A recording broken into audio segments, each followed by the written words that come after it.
दिल्ली की सर्दी की शाम में एक अजीब सी सन्नाटा छाया होता है। शहर कितना भी शोर से भरा हो, शाम होते ही धुंध सब कुछ दबा देती है।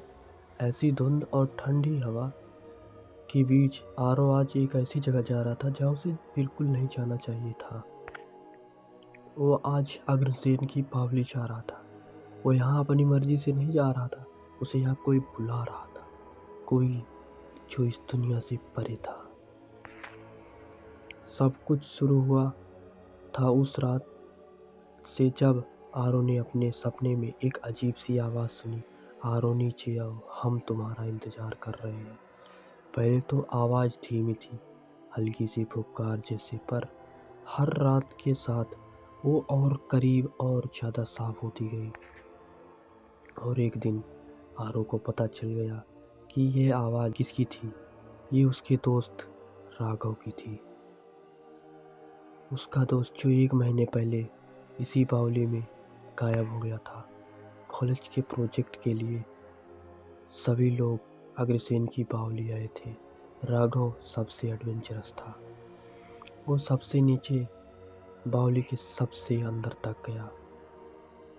नो एंट्री बोर्ड को उसने नज़रअंदाज कर दिया। फिर वो कभी ऊपर नहीं आया। पुलिस गार्ड, सर्च टीम, किसी को कुछ नहीं मिला। बस नीचे से एक अजीब सी पानी की गूंज सुनाई दी, जबकि बावली में पानी होता ही नहीं। उसके बाद से आरव की जिंदगी मानो बदल सी गई। रात भर डरावने सपने, जागते हुए हेलुसिनेशन होते, और अब ये आवाज़ें सुनाई देने लगी। और आज रात आवाज़ ने सीधा बुलाया, बावली के अंदर आओ।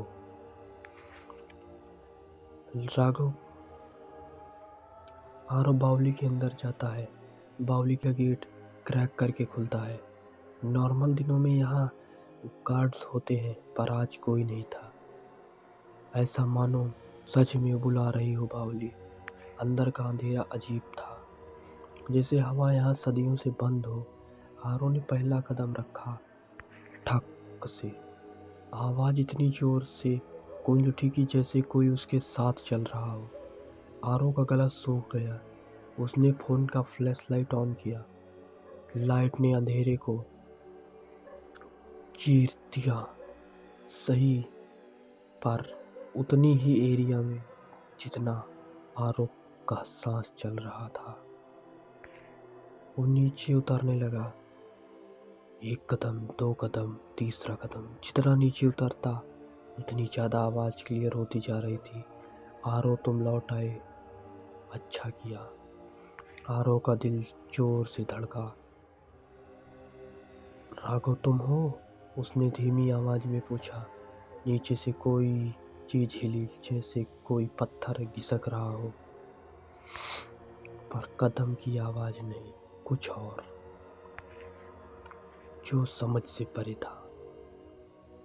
फ्लैश लाइट 1 सेकंड के लिए ब्लिंक हुई, और तब आरव ने देखा एक हाथ, पतला, गीला, काला, सड़ा हुआ, पत्थर से चिपका हुआ।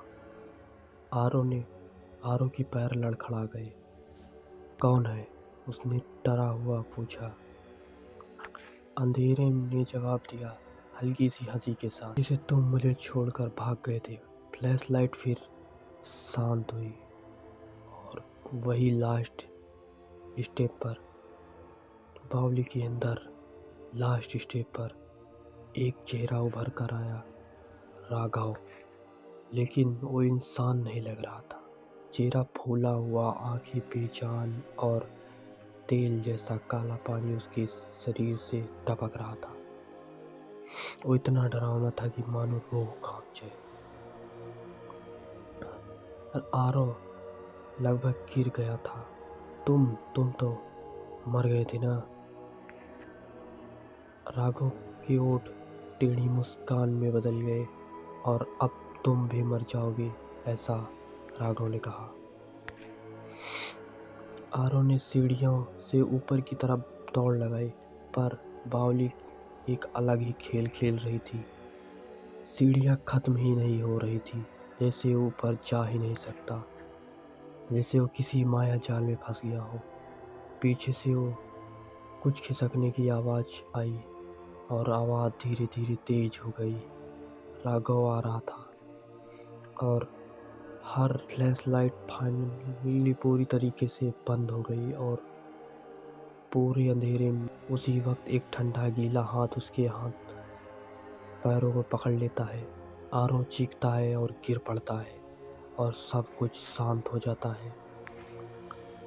जब आरव ने आंखें खोली, वो बाहुली के एकदम लास्ट स्टेप पर पड़ा था, वही जहाँ पानी नहीं होता कभी, पर आज था।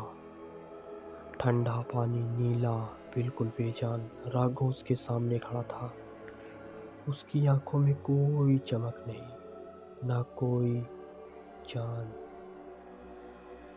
आरव हिलने की कोशिश करता, पर पानी उसके हाथों और पैर को पकड़ रहे होते हैं। नीचे पानी के अंदर दर्जनों चेहरे सफेद पड़ चुके हैं, जो उसे ही घूर रहे थे। हर साल इस बावली में कोई न कोई याद बुलाया जाता है। इस बार तुम आए हो, ऐसा उस चेहरों ने कहा। आरव चीखता है, अपने आप को छुड़ाने की कोशिश करता है, पर पानी से निकलते हुए दर्जनों हाथ उसे नीचे खींच लेते हैं। उसकी चीख धीरे धीरे उस पानी की तरह ठंडी पड़ जाती है। उसकी सांस रुक जाती है और फिर पूरी बावली शांत सा, बस पानी की हल्की सी गार्गलिंग आवाज और एक नई पुकार, आरो वेलकम होम। अग्रसेन की बावली फिर से चुप हो जाती है, पर अब उसका किनारे पर एक नई रूह होती है, आरो, और वो किसी नए रूह को बुलाने का इंतजार कर रहा होता है।